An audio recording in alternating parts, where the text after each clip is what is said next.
Hello, welcome back to my channel, Mel's Stampin' Gallery. I'm Melanie, your close to my heart maker, and today's video is the next in the series with my friend Erin over at Crafty Concepts with Erin.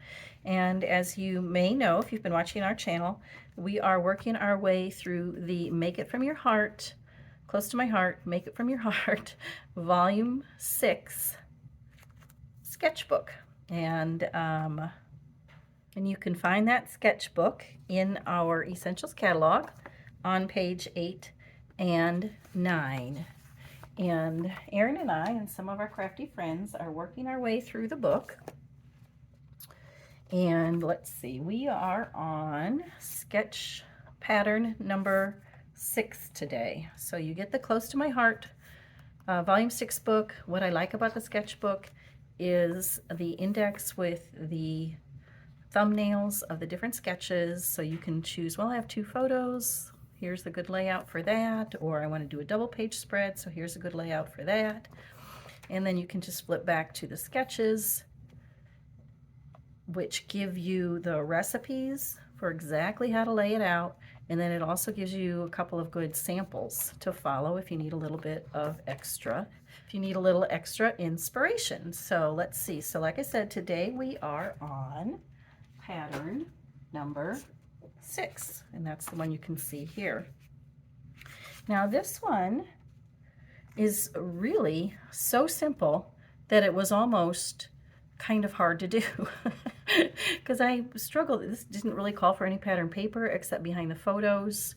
This one just used one big piece of pattern paper with the photos and some stickers. So yeah, I was just kind of at a loss on that one, but I decided to go ahead and use the rest of my Sweet Memories paper because it went really nicely with some of the photos that I had from this winter beach walk we took a couple weeks ago down to the shores of Lake Erie. And the photos I thought went perfectly with the colors in the Sweet Memories collection. Let me show you some of these papers in the Sweet Memories collection. Now this is all I have left. I've done quite a bit with it so far, so I've just got some of these papers left and some of the stickers. That's what I have left of that, and then the die cut images that you see here. And like I said, I've done a couple of pages already with this collection, but we're going to make this work with some winter photos. So let me clear this up and we'll get started right away. All right, so let me go ahead and bring in my Versamat, and I'm going to do another frame style layout, and one of the coordinating colors with this collection is the Mist cardstock, so I am going to use the Mist. I'm chuckling because on my last video I was having a hard time telling the difference between the Mist and the Mink. I keep getting those words mixed up. All right, and then I'm going to take my white daisy, and I have cut that down to 11.5 by 11.5, and that gives me just enough of a little frame around the edge to help that stand out. And then let me bring in my photos. The sketch calls for 4 3x4 photos, so I've got the 2 of the Cleveland skyline here. And I couldn't believe when I saw these photos. They were actually perfect. That beautiful sky with the periwinkle and the mulberry colors. Absolutely perfect. And I don't know if you can see that, but way off in the distance there is the Cleveland skyline. So that was kind of pretty. You don't often get to see that down on the lake in Cleveland there. It's usually cloudy, but it was a beautiful sunny day. So we decided to go take a walk.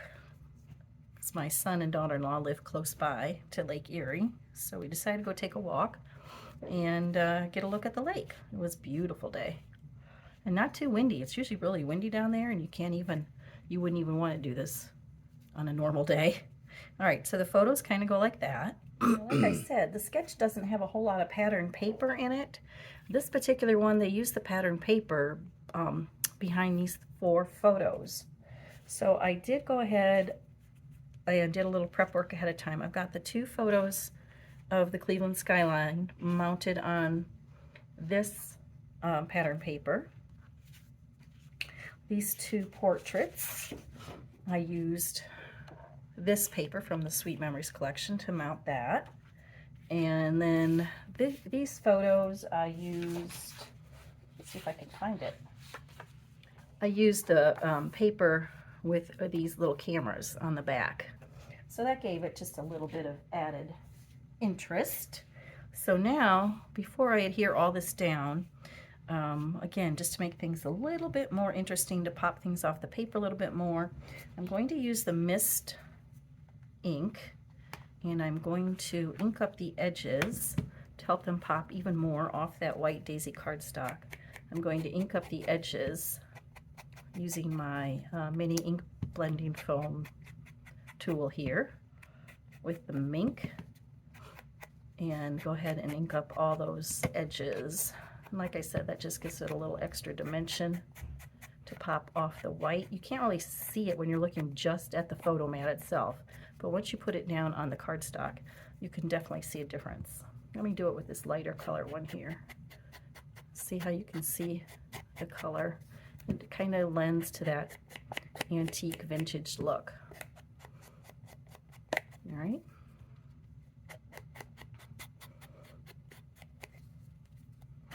And I've actually got the photos double mounted. I've got a white border around them, which I like to always include, but then I've got not scarlet. What's that navy? Sapphire. Sapphire cardstock. I like to use sapphire or black sometimes on photos because that really helps them pop. Sapphire is not a color in this collection, but it pairs really nicely with it.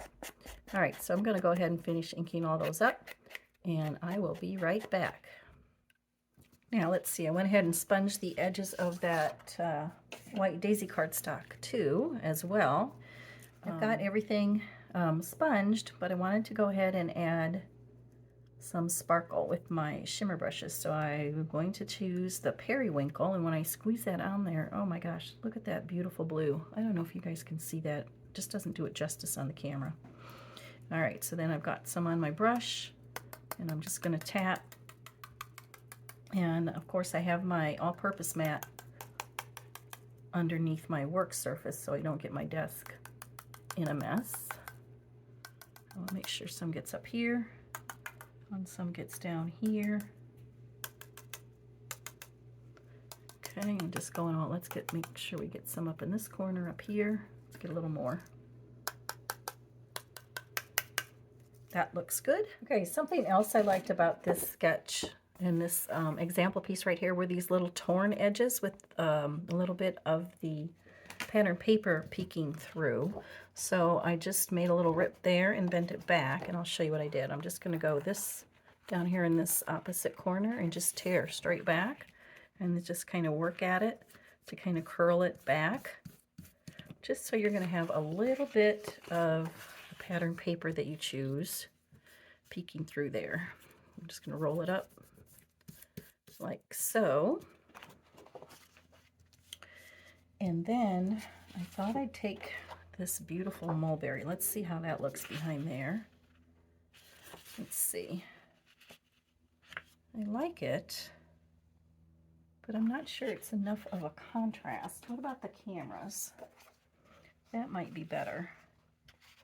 Oh yeah, I think that is more of a contrast with the white paper, but then it also kind of flows with the mist that I used to sponge the edges. So obviously I don't need a whole piece. So let's just take some scissors and we'll just cut a piece of what we need. About here. I don't even need scissors, I could just tear it. And we'll just cut what we need, and we'll just be adhering that to the edge right there to have that peek out like that. All right, I'm going to go ahead and do that and the other piece, and I'll be right back. The pictures and everything is adhered down, and now it's time to play with the embellishments. This layout really, once I decided on everything I wanted, is coming together quite quickly. So I've got the title, that's from the sticker sheet, Sweet Memories, I like that. Down here, let's see. There's kind of an ugly piece right there. Maybe I can cover that up with this camera. So that looks nice down there. And I like the Sweet Memories, and right here's where I'm going to put some journaling. I've already typed it out and put it on, what do you call it, a label sheet. So that's going to go there. All right, but that's probably not dry yet, so I don't want to fiddle with that too much. And then, like I said, I've got these pieces from the Sweet Memories chipboard collection. I like that up there to fill that space. Let's see down here with this camera. Let's see, should I put...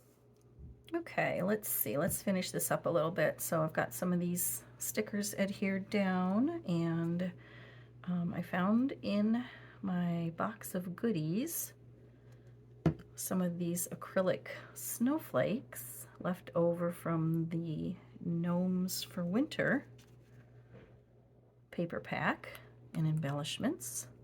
So I thought, well, those would be perfect on here. And I'm just going to use my Barely Art glue here for these paperboard shapes.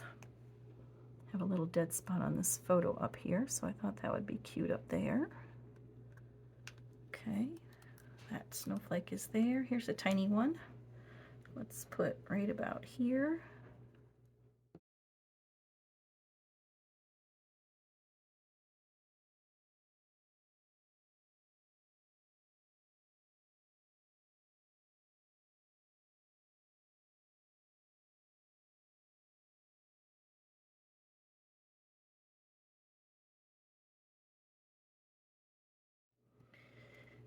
Let's see, I think most of the embellishments are down. I've got my journaling down there, and I think I just want to put this one last little snowflake there, and as soon as I look up the date for the pictures, I think I will call this done.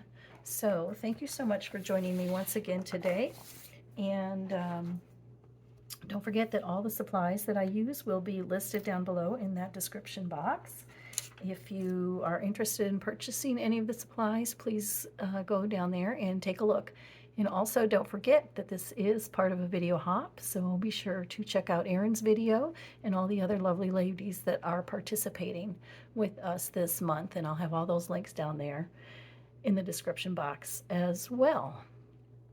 So don't forget to also check out the Facebook and Instagram for still shots of this layout. So thanks so much for joining me. Again, I really do appreciate you taking time out of your busy day to stop by and say hello. So don't forget to like and subscribe to this video. Hit that notification bell so you're notified every time I upload a video. So till next time, thanks for joining me. See you here on YouTube. Bye-bye.